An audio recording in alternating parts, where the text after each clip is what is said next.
Today I'd like to look at my Phylida, what's the emphasis of the syllables, and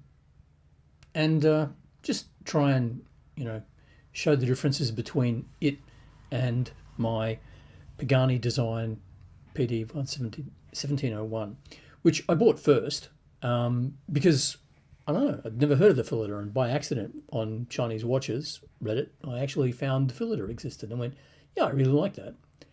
So one of the really interesting features about the Phylida, which is distinct from the Seiko Mecha Quartz, is how it has the quick change on the minute counting subdial on the right hand side there.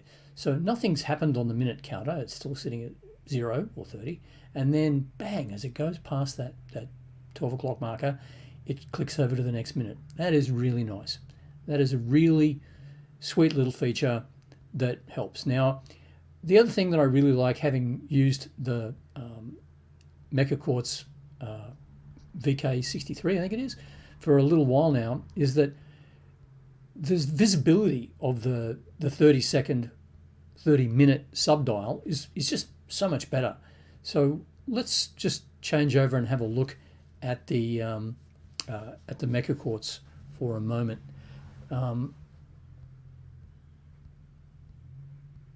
And transition, there we go, look at that.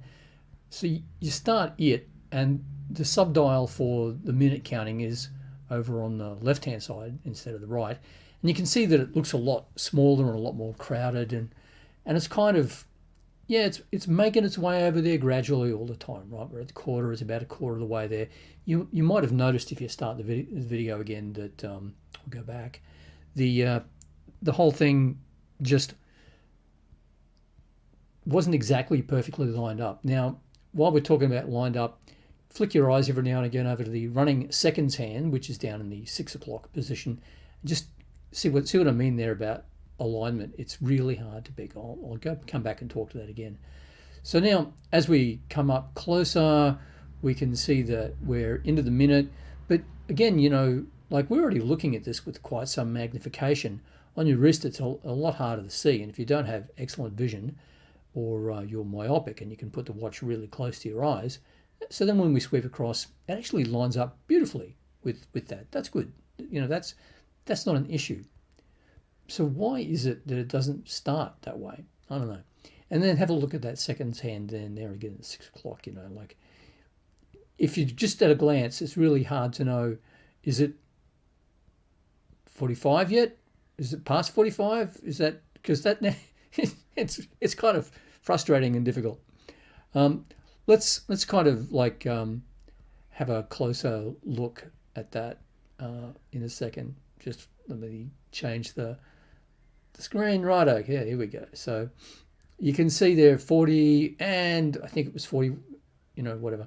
But it's interesting at this point that you can actually see, everyone goes on about the Mecha Quartz doesn't run like a quartz, except it sort of does. I mean, if you look at the minute hand, you can see the increments of 1 second that are moving in that. So which side was 60? Which side was 60? We're coming up, and that's 5. Is that 5? No, that's, so I don't know what's going on there. Is that because the position that's perfectly in the center over there, and then a little bit later on, it won't be in the center, it'll be to one side. You just keep an eye on that. So I think that there's actually an eccentricity, like where the hand mounts on the stalk, for want of a better word, isn't perfectly centered. And so as a result, things are just looking a little bit kind of wrong as it drifts around. Hang on a second, I'm going to sip my tea. I should get something to put that down there. Perfect. So yeah, notice, by the way, the edge of the edge of the crystal, it behaves differently on the crystal that's mounted on the Pagani compared to the crystal. And I don't know if this crystal has an AR coating on the back or not. It most certainly does not have an AR coating on the front. I'm sure of that. I've got enough camera lenses to know that. But in a second, let's just have a look at both of them side by side and kind of ask ourselves to answer the question. Hopefully, you know, you guys can answer the question because I'm not sure. So you can see there that the Phylida, God, someone tell me, is much milkier than the Pagani. Now, I'll try moving the watches around and such in a second, but also notice the total internal reflection problems of the edge as we're looking down the edge. The shape of the crystal on the Pagani just sort of like curves optically the light around so that it looks like the markers go right to the edge when in fact they don't. But on the Phylida, it's just white there, you know, at that edge. Hang on a second, I'm going to point to it. Yeah, around that edge there. I actually originally had this voice done while I was recording it, but someone just kept ringing. I thought, oh, they won't ring back, but they did. So anyway, either way, look at that. Look at that second hand. You know, we're getting close. That's, gee, you know, the Pagani's is difficult, isn't it? Now look at the richness of the reflection, like the black on the dial. Now both dials are equally black, and what's making the Phylida look less black is the amount of reflection that's coming off. Now, could be the angle, but the room's got the same white ceiling no matter where we're at there, and yet somehow even when looking at the camera, somehow the Phylida just seems to be milkier. I don't know what the go is. Actually, the curvature on the top of the crystal is slightly different as well. So if you know what convex means, it's like, you know, the top part of a ball is convex. The Pagani is just slightly more convex, whereas the Phylida is slightly less and almost flat. So yeah, the polishing on the lugs is good. You know, the lugs are actually different between the two watches, and that's pretty clear here. Somehow the Pagani makes its lugs thinner and more curved, both at the top and at the bottom of the lug. Now, of course, mine's got the extra hole drilled in it, which I have mentioned on my blog. By the way, if you're watching this on YouTube and you haven't noticed the blog in the description, then go and check out the article there because I've got more details on there. But there's also something about the reflective nature of the polished ceramic bezel. Like, it looks really pretty, but it doesn't look as contrasty black as the Phylida does.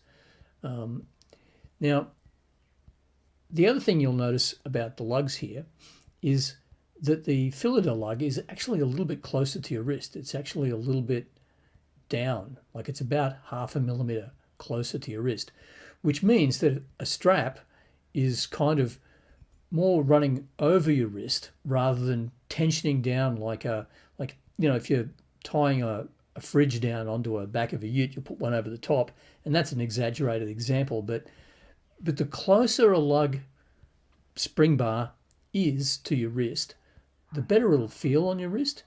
So yeah, the polish on both is good, and the appearance, yeah, and again the you know, the milkiness of that, but you can see the crystals are just different. Like the Pagani's crystal has a real sort of step change, whereas the other one's a bit different. And you can see total internal reflection of the edges differently in both as well.